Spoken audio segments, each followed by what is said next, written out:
انا نحن نزلنا الذکر وانا لہو لحافظون۔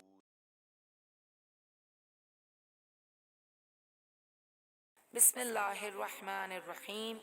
الحمد للہ رب العالمین والصلاة والسلام علی محمد وآلہ الطیبین الطاہرین۔ السلام علیکم ورحمۃ اللہ وبرکاتہ۔ امام رؤوف، امام مہربان، شاہ خراسان، امام علی رضا علیہ السلام کی ولادت باسعادت پر آغا امام زمان علیہ السلام کی محضر میں اور آپ تمام ناظرین و سامعین کی خدمت میں ہدیہ تہنیت و مبارکباد پیش کرتی ہوں۔ اور شاعر نے کیا خوب کہا ہے، امام موسیٰ کاظم کے گھر چراغاں ہے، امام موسیٰ کاظم کے گھر چراغاں ہے، سخی کے گھر میں خوشی ہے عطا کی بات کریں، وہی ہیں شاہ خراسان والی مشہد، وہی ہیں شاہ خراسان والی مشہد، جو لا علاج ہیں چل کر شفا کی بات کریں۔ اور اداسیوں نے کئی دن سے گھیر رکھا ہے، اداسیوں نے کئی دن سے گھیر رکھا ہے، چلو دیار رضا میں رضا کی بات کریں۔ امام علی رضا علیہ السلام کی ولادت باسعادت کے حوالے سے امام کاظم علیہ السلام ارشاد فرماتے ہیں کہ میرے بابا، میرے والد نے کئی بار فرمایا کہ عالم آل محمد، عالم آل محمد 8ویں امام کا وہ لقب ہے جو چھٹے امام نے ان کی ولادت سے قبل ان کو عطا کیا تھا۔ امام فرماتے ہیں کہ میرے والد نے کئی بار فرمایا کہ عالم آل محمد تمہارے سلف سے ہوگا، کاش میں اسے دیکھ پاتا، وہ امیر المومنین کا ہم نام ہوگا اور اس کا نام علی ہوگا۔ امام ہشتم 12 اماموں میں تیسرے علی ہیں، پدر امام، پسر بھی امام، خود بھی امام، پدر امام، پسر بھی امام، خود بھی امام، امامتوں کا گلستان ہے امام رضا۔ امام رضا کی ولادت باسعادت سے 15 دن قبل امام صادق کی شہادت ہو گئی تھی، جن کی بڑی آرزو تھی کہ میں اپنے اس فرزند کو دیکھ پاتا۔ امام ششم مسلسل کہتے تھے، بار بار کہتے تھے، تکرار کیا کرتے تھے کہ عالم آل محمد کی ولادت کا زمانہ قریب ہے۔ فرماتے ان قریب تمہارے گھر میں ایک فرزند کی ولادت ہوگی جس کا نام عالم آل محمد ہوگا، کاش میں اس کے زمانے کو درک کر پاتا۔ روایات یہ بتاتی ہیں کہ سوائے امام زمان علیہ السلام اور امام رضا علیہ السلام کے کبھی کسی امام کا اتنا انتظار نہیں کیا گیا۔ چھٹے امام کے صحابیوں سے روایت ہے کہ جب کبھی ہم امام کی خدمت میں موجود ہوتے تھے اور کہیں سے امام کاظم علیہ السلام آ نکلتے تو امام جعفر صادق علیہ السلام امام موسیٰ کاظم علیہ السلام کو بلاتے اور بلانے کے بعد کہتے، میرا یہ بیٹا علم میں، شجاعت میں، اخلاق میں، کردار میں، نسب میں، عصمت میں، ہر چیز میں اکمل ہے، لیکن مجھے اس کی ایک صفت سب سے زیادہ پسند ہے۔ اصحاب سوال کرتے وہ کون سی صفت ہے؟ تو امام جواب دیتے، اس کے صلب سے، اس کی نسل سے خدا مجھے ایک ایسا بیٹا عطا کرے گا جو عالم آل محمد کہلائے گا اور میرے اس کام کو جو نامکمل رہ جائے گا تکمیل تک پہنچائے گا۔ آپ سب جانتے ہیں کہ چھٹے امام کو علم کے فروغ اور دین کی تکمیل کا موقع ملا تھا، کیونکہ چھٹے امام کے دور میں خلافت بنو امیہ سے بنو عباس کی طرف منتقل ہو رہی تھی اور حکمران اپنی حکومتوں کو مستحکم کرنے میں لگے تھے۔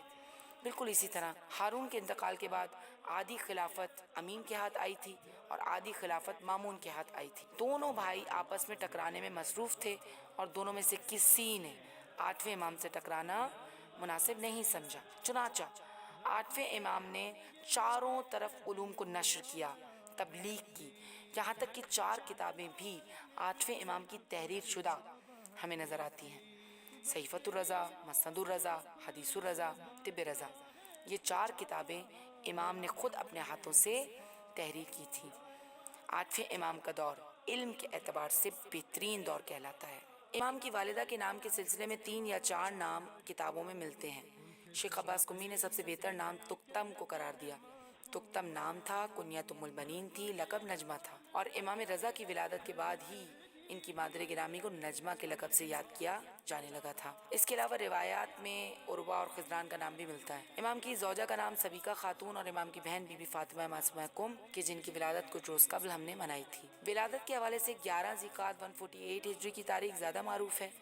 البتہ بعض روایات میں 11 ذی الحج 153 ہجری کی تاریخ بھی ملتی ہے۔ اس حساب سے امام کی عمر مبارک 50 یا 55 سال بنتی ہے۔ مدت امامت 20 سال ہے اور 30 یا 35 سال کی عمر میں امام نے امامت کی ذمہ داریاں سنبھالی۔ امام کی کنیت ابو الحسن ہے اور ابو الحسن ہمارے 4 اماموں کی کنیت ہے، مولا کائنات علی بن ابی طالب کی 7ویں امام، 8ویں امام اور 10ویں امام کی۔ امام علی کو ابو الحسن کی کنیت سے نہیں پکارا جاتا، لیکن 7ویں، 8ویں اور 10ویں امام کو حدیثوں میں، دعاؤں میں فرق کرنے کے لیے ابو الحسن اول، ابو الحسن ثانی اور ابو الحسن ثالث کہا جاتا ہے۔ تاریخ شہادت 23 ذیقعدہ 203 ہجری ہے اور اس کے علاوہ 17 صفر کی تاریخ بھی امام کی شہادت کے حوالے سے معروف ہے۔ وجہ شہادت وہ زہر تھا جو مامون الرشید نے دلوایا تھا۔ امام کا روزہ مشہد المقدس میں ہے۔ خدا سے دعا ہے کہ خدا امام رؤوف کے صدقے ہمیں اس سچویشن سے، اس وبا سے نجات دے اور ہم سب کو معرفت کے ساتھ بار بار در معصومین پر جانا نصیب فرمائے۔ امام کے بہت سارے القابات کتابوں میں ملتے ہیں،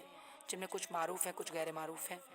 امام کے القابات میں صابر، فاضل، غریب الغرباء، ذکی، ولی، رضی، وصی، عالم آل محمد، ضامن اور رضا ملتے ہیں۔ آپ کا مشہور لقب رضا ہے، جو کہ آپ کو آپ کے جد امجد محمد مصطفیٰ صلی اللہ علیہ وآلہ وسلم عطا کر کے گئے تھے۔ رضا یعنی آپ خدا کی رضا میں راضی رہتے تھے، اس وجہ سے آپ کو رضا کہا جاتا ہے۔ 8ویں امام کی شہادت کے بعد کسی نے 10ویں امام سے سوال کیا، کیا سبب ہے کہ آپ کے دادا کا لقب رضا تھا؟ امام نے فرمایا، اس کی وجہ صرف یہ ہے کہ خدا تمام ملائک، تمام انبیاء، تمام ائمہ، تمام دوست اور تمام دشمن امام سے راضی تھے، اور جتنے لوگ میرے دادا سے راضی ہوئے اتنے کسی بھی امام سے راضی نہیں ہوئے۔ آپ سے دوست اور دشمن سب راضی تھے۔ امام علیہ السلام بہت کم کسی بات سے ناخوش ہوتے تھے، کبھی کسی کی جائز بات رد ہی نہیں کرتے تھے۔ عوام پر، لوگوں پر بہت زیادہ مہربان تھے، ان کے حقوق کا خیال کرتے تھے، ان کو ڈیفینڈ کرتے تھے۔ واقعہ آپ کی خدمت میں عرض کروں، ایک مرتبہ امام کا ایک غلام ایک مزدور کو بغیر مزدوری طے کیے لے آیا۔ آپ نے اس سے سوال کیا کہ تیری اجرت کیا ہے؟ اس نے کہا کچھ طے نہیں کیا ہے۔ یہ بھی ریاست کا ایک مزاج تھا کہ مزدوروں سے کام لیا جائے گا اور اس کے بعد جو دل چاہے انہیں دے دیا جائے گا۔ کسی کی کیا مجال ہے کہ اعتراض کرے، کسی کی کیا مجال ہے کہ سوال کرے۔ ہمارے معاشرے میں بھی اس طرح کی مثالیں ملتی ہیں، لیکن یہ اہل بیت کے چاہنے والوں کا طریقہ اور رویہ نہیں ہونا چاہیے، کیونکہ یہ ہمارے ائمہ کا کردار نہیں ہے۔ امام رضا نے اپنے غلام کو ڈانٹ کر واضح کر دیا کہ حقوق کو پامال کرنے والی حکومت الہی نہیں ہو سکتی۔ فرمائے مزدور کی مزدوری طے کیے بغیر مزدور سے کوئی کام نہیں لینا چاہیے، اس کا ایک دنیاوی فائدہ بھی ہے۔ اگر تم نے اجرت طے نہیں کی تو جس قدر بھی دو گے مزدور یہی سمجھے گا کم دیا ہے۔ اگر مزدوری طے کر لی تو 1 درہم بھی اضافی کرو گے، 1 درہم بھی اضافی دو گے تو وہ خوش ہو جائے گا اور تمہیں دعائیں دے گا۔ امام کے عمل نے یہ واضح کر دیا کہ صاحب اقتدار اور صاحب دولت کو اپنی پاورز کو مس یوز نہیں کرنا چاہیے۔ آج دنیا کا سب سے بڑا پرابلم یہی ہے کہ مزدور کی رائے کی کوئی اہمیت نہیں ہے۔ صاحبان دولت جس طرح چاہتے ہیں ان سے معاملہ کرتے ہیں، ان سے ڈیلنگز کرتے ہیں، لیکن امام کے کردار نے واضح کر دیا کہ مزدور بھی دوسرے افراد کی طرح رائے رکھتا ہے۔ اسی طرح واقعات میں ملتا ہے کہ ایک مرتبہ امام اپنے غلاموں کے ساتھ کھانا کھا رہے تھے۔ ایک شخص نے جب یہ منظر دیکھا حیران ہوا، کہاں امام کہاں غلام، یہ کون سی زندگی ہے؟ بھلا اس طریقے سے امامت چل سکتی ہے؟ آگے بڑھ کر امام سے کہتا ہے، فرزند رسول آپ کے کھانے کا انتظام الگ کر دیا کریں۔ امام نے فرمایا، تو نے اتنا نہیں سوچا کہ ہم سب کا خدا ایک ہے، ہم سب کے ماں باپ ایک ہیں؟ فضیلت تقوی سے ہے، غلامی اور آزادی سے نہیں ہے۔ تجھے یہ نہیں دیکھنا چاہیے کہ کون آزاد ہے اور کون غلام، تجھے یہ دیکھنا چاہیے کہ کس کا عمل کیسا ہے اور کس کا تقوی کس منزل پر ہے۔ خاندان اہل بیت کی رشتہ داریاں ناظرین گرامی تقوی کی بنیاد پر ہوتی ہیں۔ یہاں تقوی ہو تو غیر بھی اپنا ہو جاتا ہے۔ سلمان محمدی بن جاتا ہے، بلال حبشی مؤذن رسول بن جاتے ہیں۔ یہی تو راز تھا کہ جن کو ان کے در کی غلامی مل گئی اس نے کبھی آزادی کو پسند نہیں کیا، بلکہ آزادی کے مقابلے میں موت کو پسند کیا۔ اور امام رؤوف، امام مہربان کی ولادت کے موقع پر ہم امام سے یہ درخواست کرتے ہیں کہ مولا ہم بھی آپ کے غلام ہیں، لیکن بہت گناہ گار ہیں، ناکارہ غلام ہیں، پھر مروت غلام ہیں، ہمیں بھی اپنی غلامی میں قبول فرمائیے۔ خدا ہمارے عمل کو اتنا بلند کر دے کہ ہمارا شمار بھی در اہل بیت کے غلاموں میں ہو سکے۔ امام رضا علیہ السلام کا ایک مشہور لقب ضامن ہے، اور اس کی 2 وجوہات علماء نے لکھی ہیں۔ پہلی وجہ تو سیدھی سادی ہے کہ مامون انتہائی عیار تھا، انتہائی چالاک تھا، متوکل عباسی سے کم نہیں تھا، ہارون الرشید سے کم نہیں تھا، ساتویں امام کے دوستوں میں سے ایک کا جملہ ہے کہ ہارون کی تلوار سے خون ٹپکتا تھا، اور جیسا کہ میں نے عرض کیا مامون ہارون الرشید سے کم نہیں تھا، لہٰذا اس نے حکم جاری کیا تھا کہ روزہ امام حسین کی زیارت کے لیے جانے والوں کی گردن بغیر کسی پس و پیش کے اڑا دی جائے۔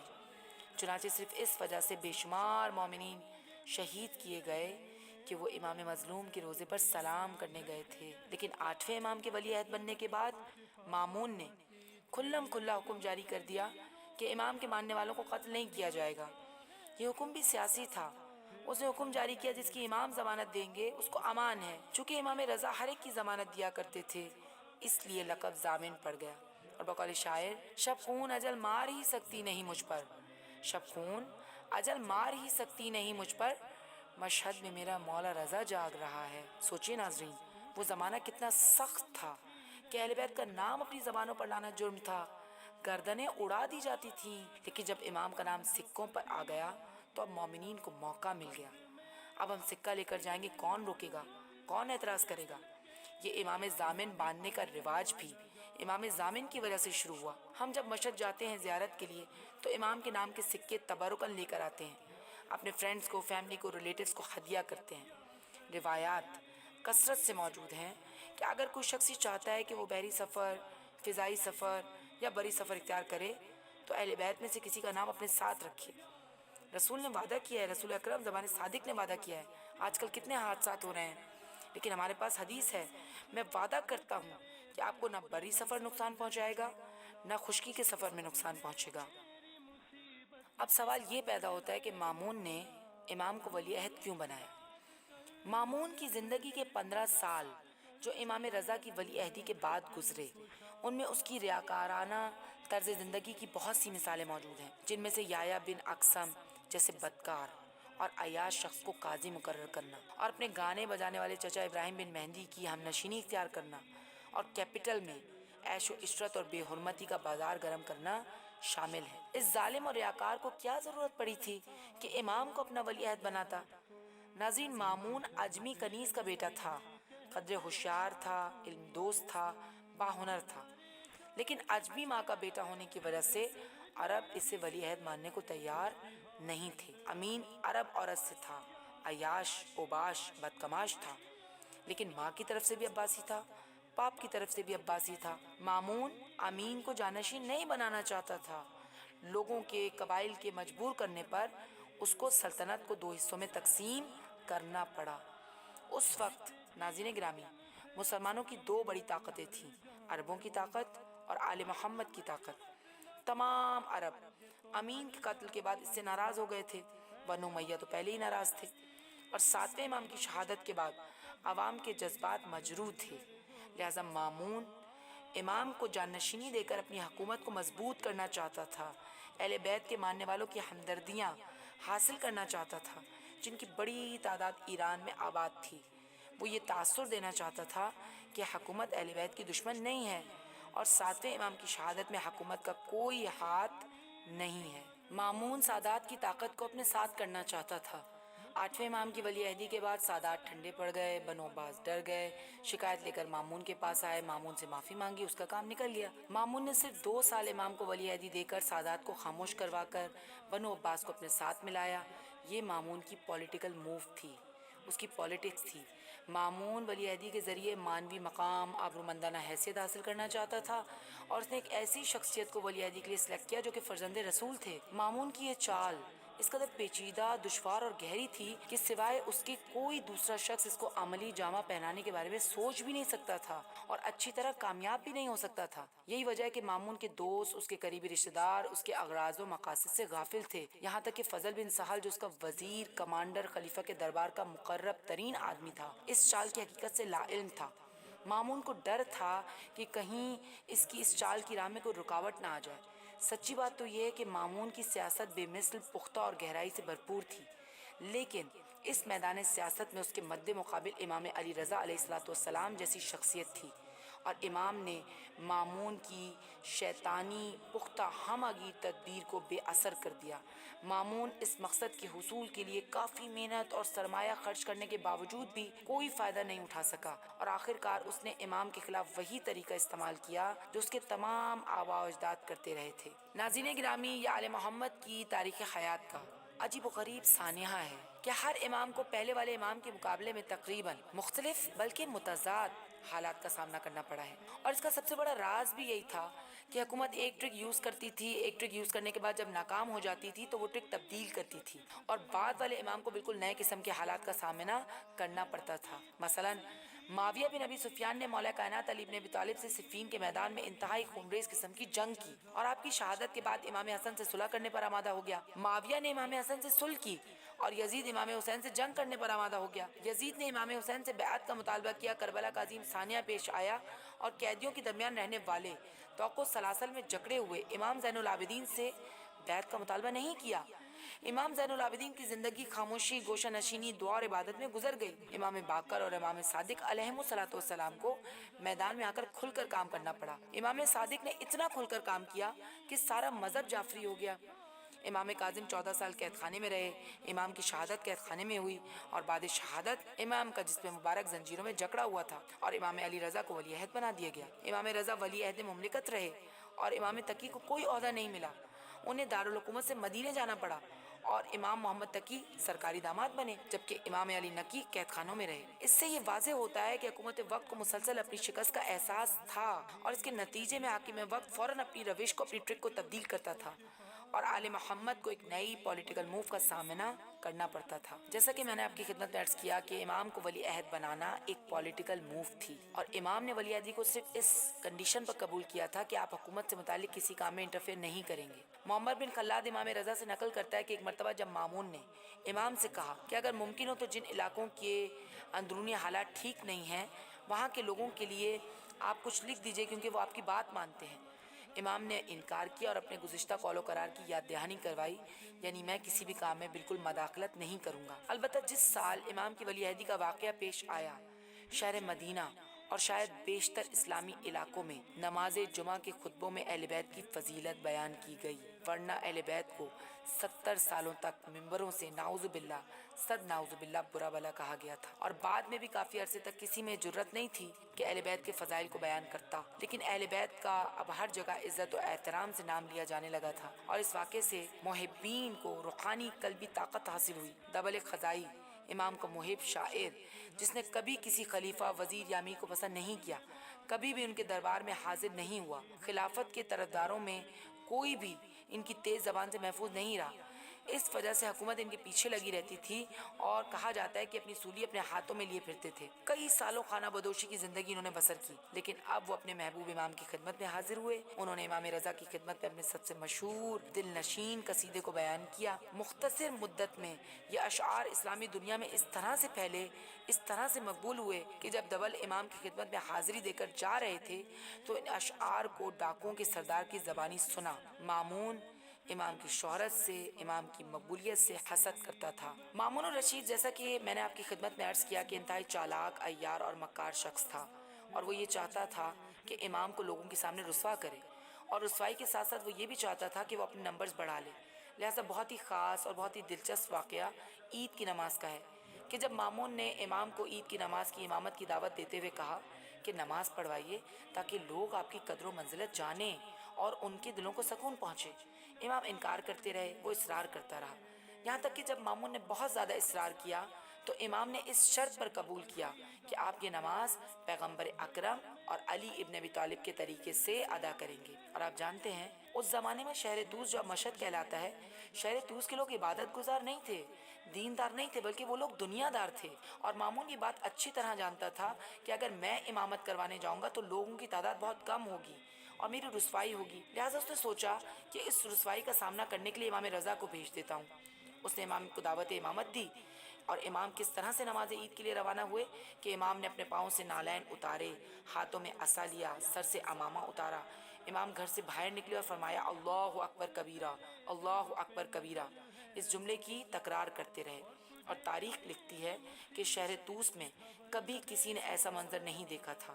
کہ لوگ جو دکانوں میں موجود تھے، بزنس میں مصروف تھے، اپنے کاروبار کی، گھر کی، مال کی فکر میں تھے، وہ سارے کاموں کو ترک کر کے، سب کاموں کو چھوڑ کر امام کو فالو کرنے لگے، امام کے پیچھے پیچھے چلنے لگے، یہاں تک کہ ایک بڑا مجمع جمع ہو گیا۔ عموماً نماز کے لیے جو جگہ مقرر ہوتی تھی وہ جگہ کم پڑ گئی، امام شہر سے باہر چلے گئے، شہر سے باہر بھی لوگوں کا مجمع موجود تھا۔ اس سے پہلے تاریخ نے اس شہر میں اتنا عظیم مجمع نماز عید کے لیے نہیں دیکھا تھا۔ لوگ صرف آپ کی تکبیر کی آواز سننے کے لیے کھنچ کر آپ کی جانب آ رہے تھے۔ امام کی تکبیر سن کر لوگ پکار اٹھے کہ ایسا محسوس ہوتا ہے کہ جیسے رسول اللہ ہمارے درمیان آ گئے ہیں۔ ناظرین، خدا نے ہر علی کو ایسا ہی ترجمان رسالت بنایا ہے کہ جب علی مجمع میں آ جاتا ہے تو قوم کا عالم ہی کچھ اور ہو جاتا ہے، ذہنوں کے اضطراب کی کیفیت ہی کچھ اور ہو جاتی ہے۔ آپ پوری تاریخ کا مطالعہ کر لیں، ہر منزل پر آپ کو یہی انداز نظر آئے گا۔ علی ابن ابی طالب ہوں گے تو وہاں بھی وہی عالم ہوگا کہ نماز تمام ہوتے ہی لوگ پکار اٹھیں گے، یا علی آپ نے رسول کی نماز یاد دلا دی۔ علی بن الحسین ہوں گے تو بھی یہ عالم ہوگا کہ یزید کا پورا دربار آواز دے گا، امیر اجازت دے، ہم نے مدت سے بنی ہاشم کا لہجہ نہیں سنا۔ اور علی بن موسی الرضا ہوں گے تو یہاں بھی یہی عالم ہوگا، کیونکہ اولنا محمد، اوسطنا محمد، آخرنا محمد، کلنا محمد، ان میں پہلا بھی محمد ہے، درمیان والا بھی محمد ہے، آخری بھی محمد ہے، یہ سب کے سب محمد ہیں۔ اور شاعر نے کیا خوب کہا ہے کہ خالق نے کچھ اس طرح اتارے ہیں محمد، خالق نے کچھ اس طرح اتارے ہیں محمد، ہر دور میں ہر ایک کو پیارے ہیں محمد۔ اکثر در زہرا پہ یہ جبریل نے سوچا، آواز کسے دوں کہ یہ سارے ہیں محمد۔ امام علی رضا علیہ السلام کا انداز ایسا تھا کہ لوگ پکار اٹھے، ایسا لگ رہا ہے کہ جیسے رسول ہمارے درمیان آ گئے ہوں۔ جب لوگوں کی تعداد میں اضافہ ہوا تو مامون کے وزیر فضل بن سہل نے مامون کو رپورٹ دی کہ اگر امام نے جماعت پڑھا دی تو حکومت کا نقشہ الٹ جائے گا اور تم اس کو تحمل نہیں کر سکو گے۔ مامون کی چال الٹی ہوئی، وہ اپنے اصرار پر نادم ہوا اور امام کو اس نے آدھے راستے سے واپس بلا لیا۔ آپ جانتے ہیں کہ امام نے بارہا مختلف موقعوں پر لوگوں کے سامنے اس بات کا اظہار کیا، لوگوں کے سامنے بیان کیا کہ جب مجھے قتل کی دھمکی دی گئی تو میں نے مجبوراً ولی عہدی کو قبول کیا۔ امام کو سیاسی مقصد کے لیے مامون نے استعمال کرنا چاہا تھا۔ امام کی ذات بھی آئسولیشن میں تھی اور امام نے اس آئسولیشن کے پیریڈ میں خدا کے نام کا سہارا لیا، نعرہ تکبیر کا سہارا لیا۔ ہمارے پاس بھی اس کوارنٹین پیریڈ میں امام کی سیرت موجود ہے۔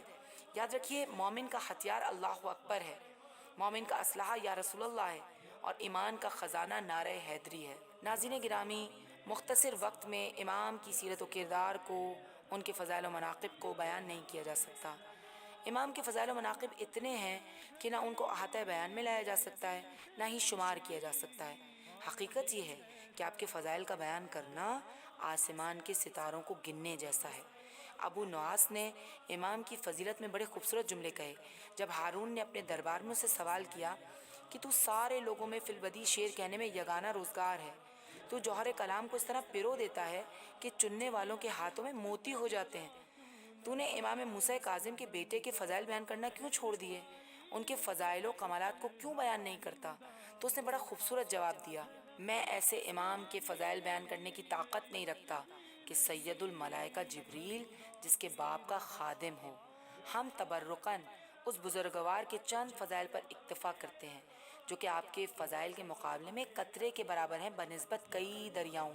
خداوند متعال سے دعا ہے کہ ہم سب کو اہل بیت کی سیرت و کردار پر عمل پیرا ہونے کی توفیق اور سعادت نصیب فرمائے، ان ہستیوں کی معرفت عطا فرمائے اور معرفت کے ساتھ بار بار ان کے در پر جانا نصیب فرمائے۔ آیت اللہ بہجت فرماتے تھے کہ اہل بیت کے حق کی شناخت، پہچان اور معرفت کے ساتھ جلدی جلدی مشہد کی زیارت کے لیے جایا کرو۔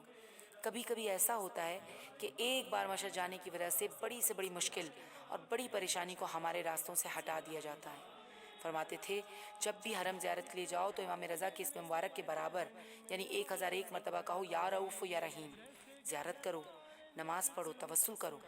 مولا اپنے شہر سے خالی ہاتھ آیا ہوں، میری زندگی میں مشکلات ہیں، آپ مشکلات کو دور کر دیں۔ اس کے بعد جب لوٹ کر آؤ گے تو دیکھو گے کس طرح امام نے مشکلات کو ہٹا کر راستے ہموار کر دیے ہیں۔ امام رضا کی ولادت باسعادت پر امام سے التماس کرتے ہیں، امام سے درخواست کرتے ہیں مولا ہم سب کی مشکلات و پریشانیوں کو دور کریں، ہمیں اس وبا سے نجات دلائیں تاکہ ہم آپ کے روزے پر حاضر ہو کر اپنی حاجات کو آپ کے سامنے پیش کر سکیں۔ ناظرین گرامی، وہ حجت خدا ہیں، شیعوں کی پناہ گاہ ہیں، نجات دہندہ ہیں۔ جو کچھ آسمانوں اور زمینوں کے درمیان موجود ہے ان کے اختیار میں ہے۔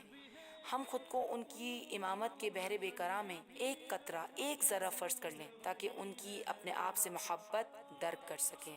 والی مشہد شاہ خراساں مولا رضا یا مولا رضا، اہل ولا کے درد کا درما مولا رضا یا مولا رضا، آپ ہے مولا ضامن آہو، آپ ابو طالب کی خوشبو، عرش نشیبی آپ کے مہماں مولا رضا یا مولا رضا، صحن شفا ہے آپ کا روزہ، خلد نما ہے مشہد سارا، آپ کی گلیاں کعبہ ایماں مولا رضا یا مولا رضا، آپ کے در پر جو بھی آیا جھولی اپنی بھر کر لایا، آپ کے در پر جو بھی آیا جھولی اپنی بھر کر لایا، شاہ و گداگر آپ کے درباں مولا رضا یا مولا رضا۔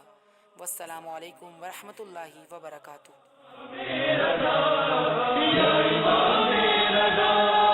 رب کیسا یہ میرے ذہن میں آیا ہے ابھی، جیسے گہوار نے فطر اس کو شفا بانٹی تھی، ویسے ہی روز و شب بانٹتا ہے شفا تیرا صحن شفا۔ یا امام رضا، یا امام رضا، یا امام رضا، یا امام رضا، یا امام۔ سبسکرائب کیجئے ذکر ٹی وی اور اس علم کے سفر میں ہمارے قدم کے ساتھ قدم ملائیے۔